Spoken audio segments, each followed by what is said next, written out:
Kali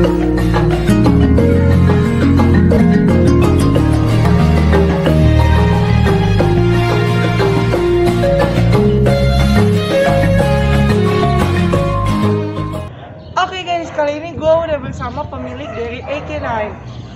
Aku pengen nanya-nanya bersama Bapak siapa? Saya Aris. Aris, oke Pak Aris. Ini pertanyaan yang luar biasa saya kepoin. Untuk Bapak sendiri, Bapak katanya sih yang aku dengar, Bapak punya banyak peliharaan ya kayak malamun gitu. Gimana peliharaan? Peliharaan. Dogi. Oh, dogi. Okay. Ya. Kalau peliharaan dogi, kalau yang punya saya sendiri, saya nggak punya terlalu banyak dogi. Tapi kalau yang sekolahnya di sini ya cukup lumayan banyak. Tapi untuk Bapak sendiri punya ada berapa nih? Saya ada 5 ekor dogi. Jenisnya German Shepherd dan Belgian Malinois.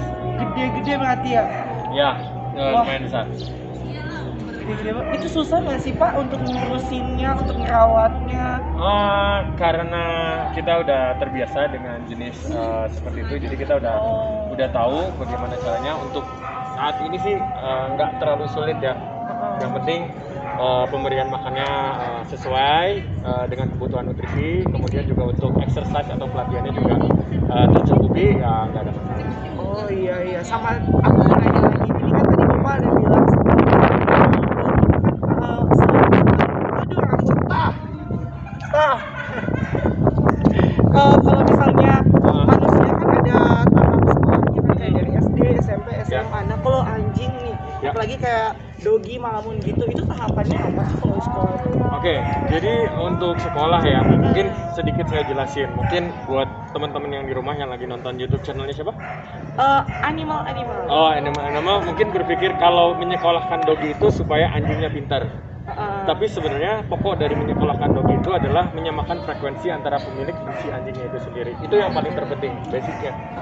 Kalau untuk tingkatannya, ada tingkatannya. Yang pertama dari mulai basic obedience. Basic obedience itu standar. Mungkin teman-teman di rumah juga tahu, kayak misalnya diperintah duduk, jalan samping, on leash, off leash, diperintah tiarap, kemudian untuk tidak terganggu, tetap fokus, panggilan. Cuman itu aja sih kalau untuk basic.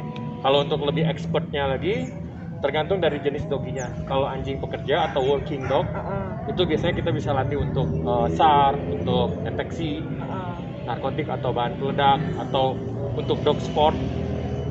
Kalau untuk yang anjing-anjing yang lucu-lucu, kayak seperti toy dog, kita bisa main di agility atau trick atau frisbee, atau hal-hal yang sifatnya lebih fun. Kayak misalnya untuk hanya sekedar bisa dibawa jalan ke gunung, kayak gitu juga, atau bawa naik sepeda kayak gitu. Dan kalau ideal umur untuk ngelatih dogi itu kira-kira berapa? Sejak anjing sudah bisa makan, mungkin 2 sampai 2,5 bulan atau sampai 3 bulan mungkin ya, udah mulai bisa makan, itu usia ideal anjing untuk dilatih. Oh, tapi ada masalah nggak sih kalau misalnya kita kita lagi nge-rescue ya, ibaratnya nge-rescue anjing yang udah gede, terus dia belum pintar gitu, terus kita melatih di usia sekitaran 3 tahun. Oke, jadi saya jelasin dulu kenapa harus dari 3 sampai 6 bulan udah start dilatih. Nah, itu seperti yang dibilang sama Evelyn. Kalau misalnya anjing yang dilatih sejak kecil pasti akan lebih mudah untuk mengerti. Jadi sistemnya disesuaikan. Nah, untuk anjing yang di atas 1 tahun, seperti yang tadi dibilang, apalagi anjing sudah direscue, dan rata-rata anjing direscue itu kan sudah memiliki suatu traumatik, pasti akan lebih sulit. Nah, bagaimana caranya? Caranya adalah yang pertama, merubah kebiasaan yang biasanya dia tertekan jadi lebih nyaman.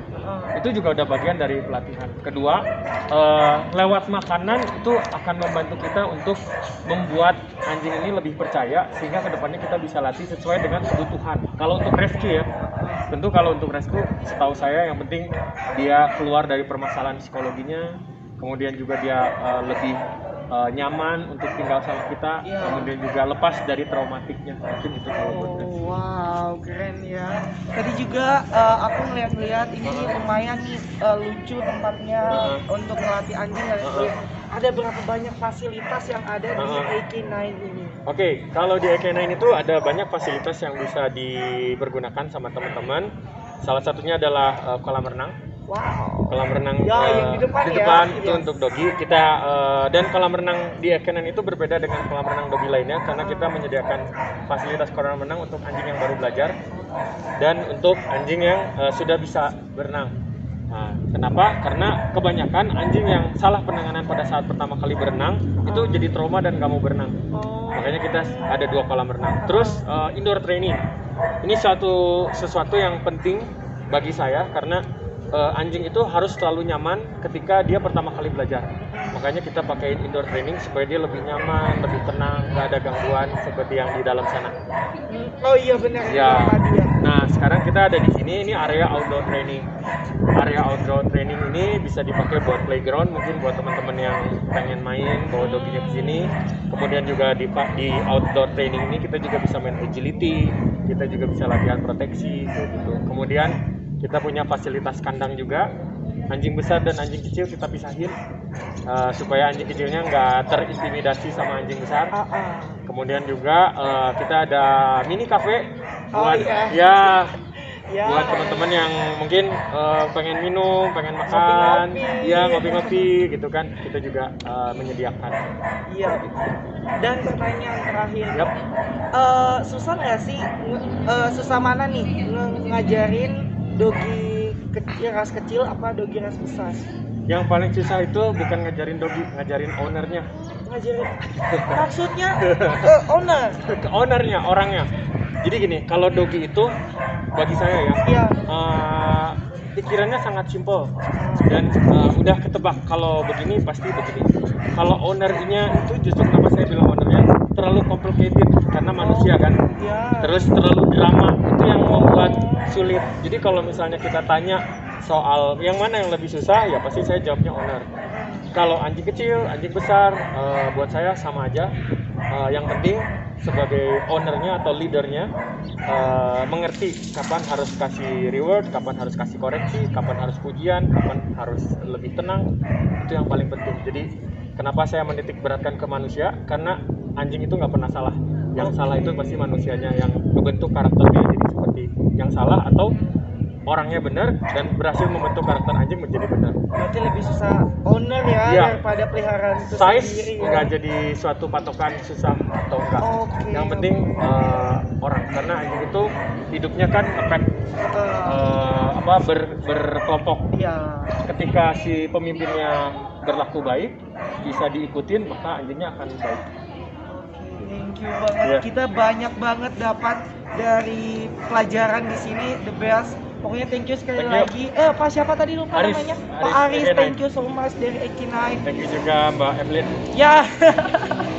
Pokoknya guys, itu tadi gue udah nanya-nanya seputaran tentang gimana sih cara memelihara anjing, melatih anjing dan lain sebagainya. Oh, selanjutnya ini kita bakalan paling lihat lagi sekeliling di sini kayak gimana. Stay terus di sini. Bye bye.